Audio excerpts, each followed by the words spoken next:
हम सब बड़भागी हैं जो इस पावन वसुंधरा में एकत्रित होकर इस ज्ञान गंगा में अवगाहन कर रहे हैं। कल सायंकालीन सत्र पर आप सब लोग भागवत महात्म्य के माध्यम से श्रवण कर रहे थे और उस रस का रसास्वादन कर रहे थे।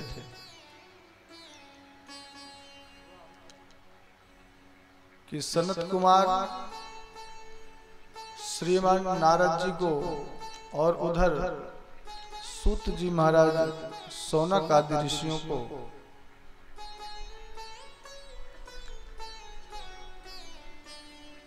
धुंधकारी जैसे महान पापी को भागवतामृत के पान मात्र से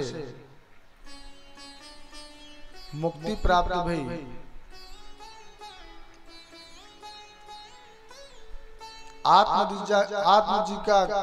आत्मदेव जी का कल्याण हो गया और साथ भागवत सुनने का नियम क्या है?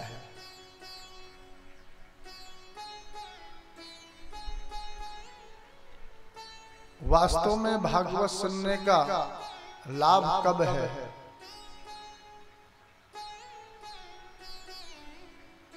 जब वास्तव में धुंधकारी जैसे कथा को श्रवण करके श्री हरि के चरणों का अनुरागी बन जाए।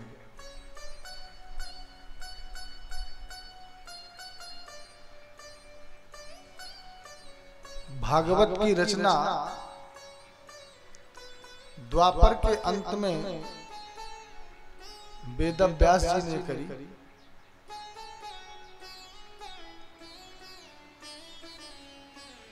जिसमें 12 स्कंद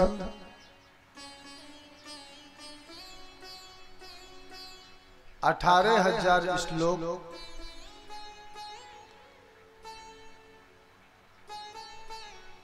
और 500 लीलाओं का वर्णन है। ऐसी है भागवत। परंतु सज्जनों, दुनिया में जितने भी ग्रंथावली हैं, जो भी पुराण हैं, शास्त्र हैं, किसी न किसी पुराण में किसी विशेष देवी देवता का अर्चन बंदन किया गया है।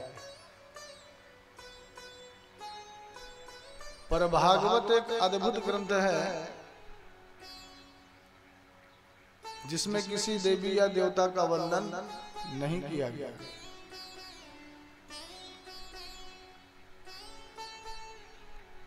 बाबा तुलसीदास जी ने रामचरितमानस में तो भूत प्रेतों का भी वंदन किया है, खालुओं को। अन्य जितने पुराण हैं, विष्णु पुराण उठाए तो विष्णु भगवान का वंदन है, शिव पुराण उठाए तो भोलेनाथ जी का, शंकर जी का वर्णन है, शिव जी की महिमा है। देवी भागवत उठाए तो देवी जी का वंदन है। पर भागवत जी में विशेषता है, किसी देवता का वंदन नहीं है। तो किसका है? तो व्यास जी ने सर्वप्रथम भागवत जी के प्रथम स्कंद में पहला श्लोक लिखा है कि जन्मादस्य यतोन्वयादितरतस् चार्थे स्वभिभ्यः स्वराट् तेने ब्रह्म हृदयादि कवये मुह्यन्ति यत्सूरयः तेजो वारिमृदं यथा विनिमयो यत्र त्रिसर्गो मृषा धाम्ना स्वेन सदा निरस्तकुहकं सत्यं परं धीमहि सत्यं परं धीमहि सत्यं परं धीमहि। जन्माद्यस्य, जो अजन्मा है,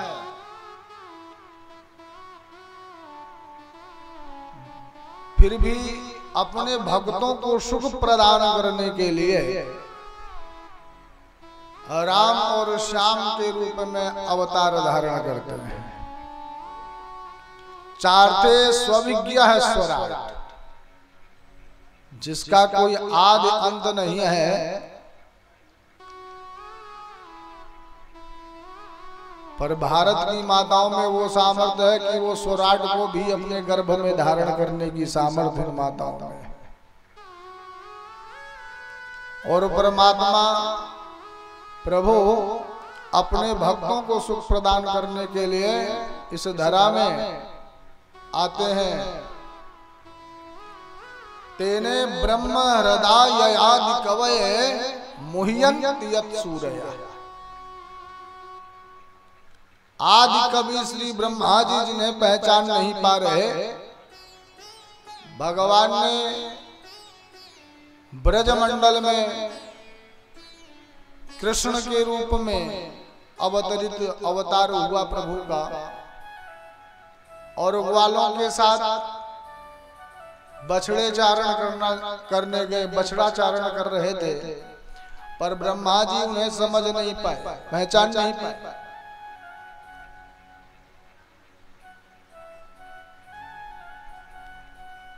तेने ब्रह्म हृदय आदि कवये मुह्यन्ति यत् सूरया।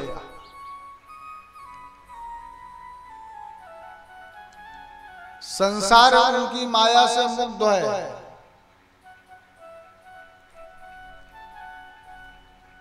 अरे ब्रह्मा जी की चले क्या, जो बलराम जी 24 घंटे रहते हैं वो भी नहीं पहचान पाए।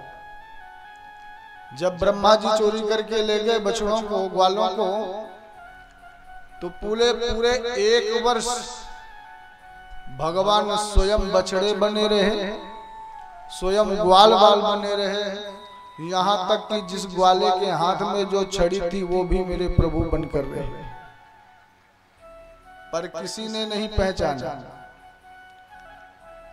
पर जब बलराम जी ने देखा कि इस वृंदावन में तो प्रेम की बाढ़ आ गई, ये बूढ़ी बूढ़ी जो 80-80 साल की माताएं हैं अपने पुत्रों से इतना प्रेम करती हैं कि अब जाकर स्तनपान करवा रही हैं। बड़े बड़े बछड़े,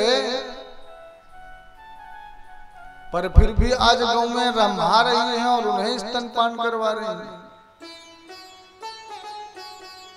क्या कारण है? इतना प्रेम की बाढ़ कहां से आई? तो बलराम जी ने नेत्र बंद करके देखा तो जिधर नजर डाला उधर मेरा गोविंद ही गोविंद नजर आ रहा था। प्रेम से बोलिए राधे राधे। बलराम जी ने जाकर धर दबोचा पकड़ लिया। अरे कन्हैया ये कौन सी लीला चल रही है भैया? जहां देखता हूँ वहां तू नजर आता है।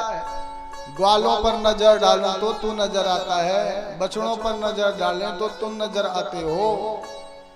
चक्कर क्या है? अब भगवान ने सारी बात बताई। दाऊ दादा ये राज की बात है, इस राज को राज ही रहने दीजिए, खुल जाएगा तो गड़बड़ हो जाएगा। दाऊ दादा ग्वाल बाल तो यहाँ है ही नहीं है, बछड़े भी नहीं है, इसलिए जो भी यहाँ दिख रहा है सब मैं ही हूं। और पूरे 1 वर्ष तक प्रभु जब ब्रज में गोविंद का प्राकट्य हुआ तो मैया यशोदा अपना स्तनपान करवा रही थी, पर जितनी भी गैया थी सब टुकटुकी लगाकर देख रही थी। हे प्रभु, क्या कभी हमें भी ऐसा अवसर मिलेगा कि आप हमारा स्तनपान करेंगे? और ब्रज की जितनी गोपिकाएं थीं, जब भी मैया यशोदा के पास गोविंद को देखती तो सबके मन में एक ही लालसा था, प्रभु कभी ये सौभाग्य हमें भी मिलेगा। तो आज प्रभु ने, ब्रह्मा जी ने चोरी तो करी, पर उन इच्छाओं की पूर्ति प्रभु ने गैयों की और ब्रज की गोपिकाओं की कर। स्वयं तो ग्वाला बने और स्वयं बछड़े बनकर के। तेजो वार्य मृदाम यथा विनिमये, तेजो वार्य मृदाम यथा विनिमये, यत्र त्रिशर्गो मृषा धाम्ना स्वेन सदा निरस्त कुह्यकम् सत्यम परम धीमहि। यत्र त्रिशर्गो मृषा, त्रिशर्गो भगवान के 3 धाम हैं और भगवान अकेले नहीं पूरे परिकर के साथ अवतार धारण किए। ब्रज के ग्वाला, ब्रज में राधा जी पूरे परिकर के साथ आए। यहां तक कि अपने ही जो भगवान के द्वारपाल थे उन्हें अपना शत्रु बनाकर खड़ा कर दिया। इसलिए भगवान के 3 धाम, पहला श्रीधाम वृंदावन, दूसरा श्रीधाम मथुरा और तीसरा श्रीधाम द्वारिका।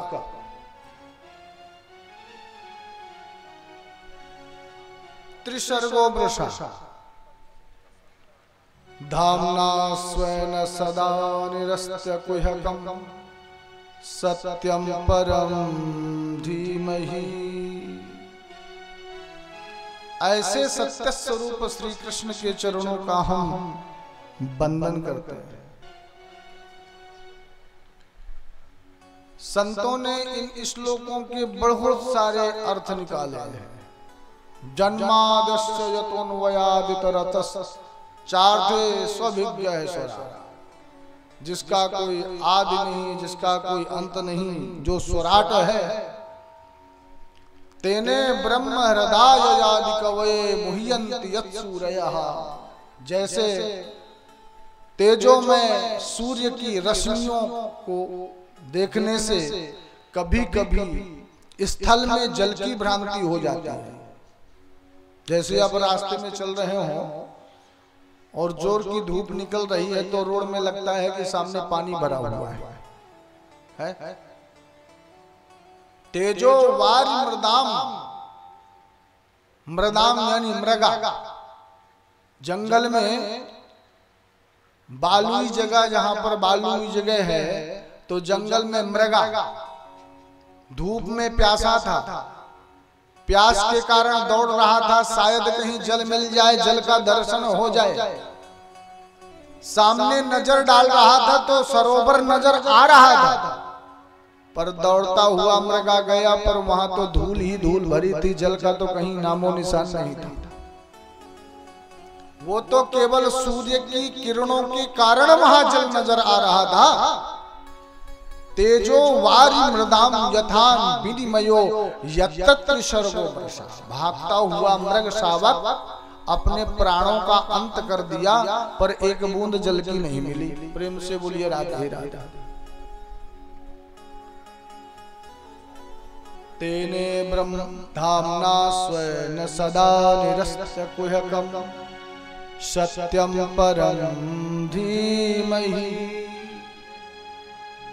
मृगा की नाभि में ही कस्तूरी होती है, पर वह कस्तूरी की खोज में भटकता हुआ मृग प्राणों का अंत कर देता है, पर कस्तूरी का दर्शन भी नहीं कर पाता। ऐसे धामना स्वयं सदा निरस्त कुह्यकम्, ऐसे सत्य स्वरूप श्री कृष्ण का हम वंदन करते हैं। प्रेम से बोलिए राधे राधे। सत्यम परम धीमहि। धर्मः प्रोक्षित कैतवत्र परमो निर्मत्सराणां शताम्। वेद्यं वास्तवमत्र वस्तु शिवदं तापत्रयोन्मूलनं श्रीमद्भागवते महामुनिकृते। किं वा परेरेश्वरः सद्यो हृद्यवरोध्यते त्रिकृतिभिः शुश्रूषुभिस्तक्षणा। महाराज ऐसे सत्य स्वरूप के चरणों में प्रीति कैसे हो?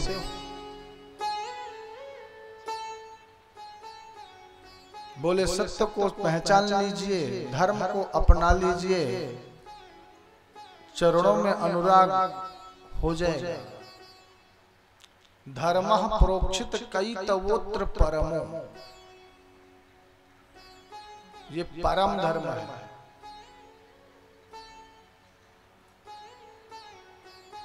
निर्मत्सराणाम सता, परम धर्म क्या है? बोलिए यदि गोविंद के चरणों के अनुरागी बनना है तो परम धर्म को अपनाइए। क्या मतलब? बोले निर्मत्सर बन जाइए। निर्मत्सर का मतलब क्या? मत्तः सरत इति मत्सरा। मच्छर जानते हैं? मच्छर जब मच्छर काटता है तो नाना प्रकार की चीजें आजकल लगा लेते हैं। तो मच्छर के बचने से, मच्छर से बचने के लिए मच्छरदानी का प्रयोग करते हैं। मच्छर दो प्रकार के होते हैं, एक मच्छर अंदर से काटता है, एक मच्छर बाहर से काटता है। तो बाहर वाली की व्यवस्था तो मच्छरदानी के माध्यम से हो जाता है, पर मत्तः सरति, जो अंदर मच्छर काट रहा है, जिस दिन वो मच्छर निकल गया समझ लीजिए उसी दिन प्रभु की कृपा होगी। प्रेम से बोलिए राधे राधे।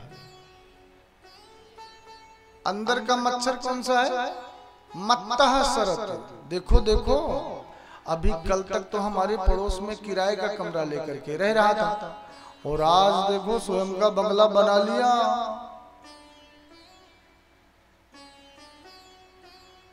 लोग कल तक हाईवे को नहीं था और आज रोड में भंडारा कर रहा है। वेद्यम वास्तव मत्र वस्तु शिवदम तापत्रयोन्मूलनम। मेरी एक आंख फूटे तो फूटे, पर पड़ोसी की दोनों फूट जानी चाहिए। मत्तः सरत, ये मच्छर जिस दिन निकल गया तो वेद्यम वास्तव मत्र वस्तु शिवदम तापत्रयोन्मूलनम। जिस दिन ये मच्छर निकल जाएगा अंदर वाला, उस दिन तापत्रय समाप्त हो जाएंगे। कौन से तापत्रय? जो आप कल श्रवण कर रहे थे, आध्यात्मिक ताप, आध्य दैविक ताप, आध्य भौतिक ताप, तीनों समाप्त हो जाएंगे। फिर आनंद ही आनंद की वर्षा होगी। तापत्रयोन्मूलनम शिवम शिवदम कल्याणम ददाति इति शिवदम। कल्याण हो जाएगा। श्रीमद् भागवते महामुनि कृते किं वा परेश्वरः। भागवत सुनने का लाभ कब है? जब अंदर वाला मत्सर निकल जाए। जब तक मत्सर नहीं निकल रहा तो भागवत सुनने का कोई लाभ नहीं। प्रेम से बोलिए राधे। सद्यो हृदयवरोधते त्रिकृतभिः शुश्रूषुभिस्तक्षणात्। और यदि वो मत्सर निकल गया तो आप नवरात्रियों में 9 दिनों तक यज्ञ करते हैं, जाने फल कब मिलेगा कोई भरोसा नहीं। 11 दिन का महामृत्युंजय का जापन करवाते हैं, फल कब मिलेगा कोई पता नहीं। पर भागवत जी कहते हैं कि तत्क्षणात्, मत्सर निकला नहीं कि तत्क्षणात् उसी क्षण आपको भागवत सुनने का फल मिल जाएगा। प्रेम से बोलिए राधे राधे। उसी क्षण आपको भागवत सुनने का लाभ मिल जाएगा और भगवत चरणारविंद के अनुरागी बन जाओगे। प्रेम से बोलिए राधे राधे।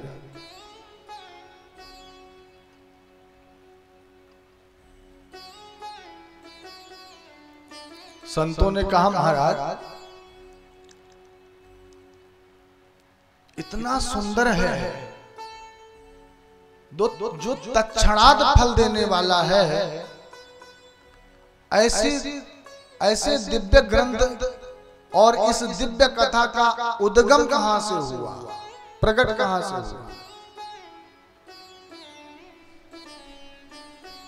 बोले निगम कल्पतरोर्गलितम फलम सुखमुखाद्रम तद्रव संयुतम पिबत भागवतं रसमालयो मुहुरहो रसिका भुवि भावुका।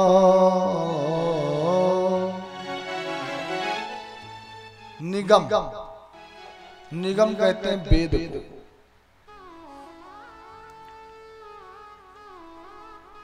बोले वेद रूपी कल्प वृक्ष का जो परिपक्व फल है उसी का नाम भागवत है।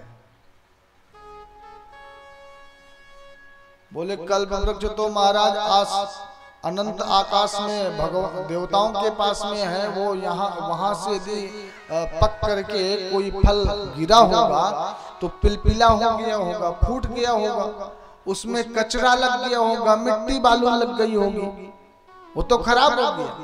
बोले नहीं नहीं, निगम कल्पतरोर्गलितम फलम, बिल्कुल परिपक्व फल है, पर ज्यों का त्यों साबुत आया हुआ है। सुख मुखादमृत द्रव संयुतम। बोले ये फल ऐसे नहीं टपक कर आया, शाखा पर शाखा आया, डाली पर डाली आया, इसलिए टूटने का तो कोई सवाल ही नहीं है। कैसे आया? बोले श्रीमन नारायण की डाली से टपका तो ब्रह्मा जी की डाली में आकर अटका, और ब्रह्मा की डाली से टपका तो नारद जी की डाली में आकर लटका, और नारद की डाली से टपका तो व्यास जी की डाली में आकर अटका, और व्यास की डाली से टपका तो परीक्षित की डाली में आकर लटका, और सुखदेव जी व्यास जी की डाली से टपका तो सुखदेव जी की डाली में आकर लटका, और सुखदेव जी के माध्यम से श्री राजा परीक्षित को प्राप्त हुआ। तो ज्यों का त्यों ये फल है, ना तो टूटा है ना फूटा है। पर संतों ने कहा महाराज, बोले ये इतना सुंदर फल है, इतना सुंदर फल है, तो इसकी गारंटी क्या है कि इतना सुंदर है? अरे फल है, क्या पता जिस शौक से जिस प्रेम से हम फल को ला रहे हैं, और जैसे उसको चूसने का मन करते हैं तो पूरा मन ही खट्टा हो जाए। अरे फल मीठा की जगह में कहीं खट्टा हो जाए, निकल पड़े, तो उसे स्वाद नहीं है, वो स्वाद नहीं आता खाने का। इसलिए क्या पता ये फल मीठा है कि खट्टा है। बोले इसकी बिल्कुल 100% गारंटी है कि फल मीठा ही होगा। क्या गारंटी है महाराज? बोले सुख मुखादमृत द्रव संयुतम। कभी आप लोगों ने प्रैक्टिकल किया होगा, जिस फल में तोते का मुख लग जाए 100% वो फल मीठा ही होता है। प्रेम से बोलिए राधे राधे।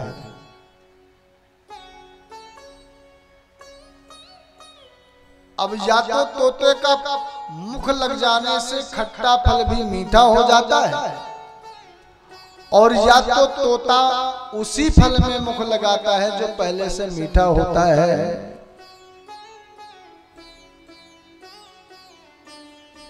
बोले महाराज इसलिए ये जो वेद रूपी कल्प वृक्ष का फल है, इसमें सुखदेव जी का मुख लगा हुआ है, पारखी तोते का मुख लगा हुआ है, इसलिए खट्टा निकलने का तो कोई मतलब ही नहीं है।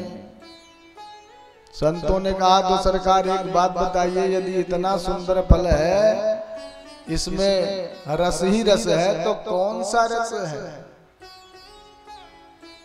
आम का रस है या इमली का रस है? रस किस चीज का भरा हुआ है? बोले अमृत द्रव संयुतम। अमृत द्रव संयुत, अमृत रस भरा हुआ है। संतों ने कहा प्रभु सरकार यदि इतना दिव्य फल है और अमृत से भरा हुआ है तो इसमें कुछ छिलका गुठली होगी,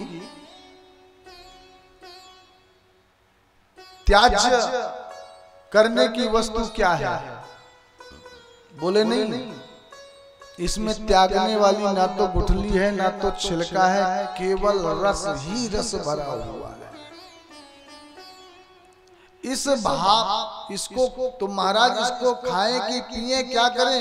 बोले अमृत द्रव संयुतम, इसको केवल पियो पियो, पीवत भागवतम रसमालय। सुनना नहीं कहते कि श्रृणुत भागवत। आप सब लोग यहाँ का कथा सुनने आए हैं, पर कथा सुनी नहीं जाती, पी जाती है, तब प्रभाव। इसे पियो, पिए पीना किसे कहते हैं? एक बहुत बड़ी सत्संगी थे, सत्संग में जाया करते थे। सत्संग सुनते सुनते एक दिन उनके मन में आया कि चलो देखते हैं कि सत्संग किसके ऊपर प्रभाव डालता है, सत्संग का तात्पर्य कौन समझता है, सत्संग को कौन सा व्यक्ति किस रूप में ग्रहण करता है। तो उन्होंने 500 ग्राम की एक और 500 ग्राम की एक दो तांबे की मूर्ति समाधि में बैठे हुए संत की बनाई और उसे लेकर के नुमाइश के लिए बाजार में रख दिया और बोले आओ हमारी मूर्तियों को खरीदो, मूर्ति की परीक्षा लो और इसे खरीदो। एक की कीमत 10 रुपए और एक की कीमत लाख रुपए। अब लोगों की भीड़ लगी, लोगों ने सोचा जो लाख की होगी वो सोने की होगी और जो तांबा या लोहे की होगी उसकी कीमत 10 रुपए है।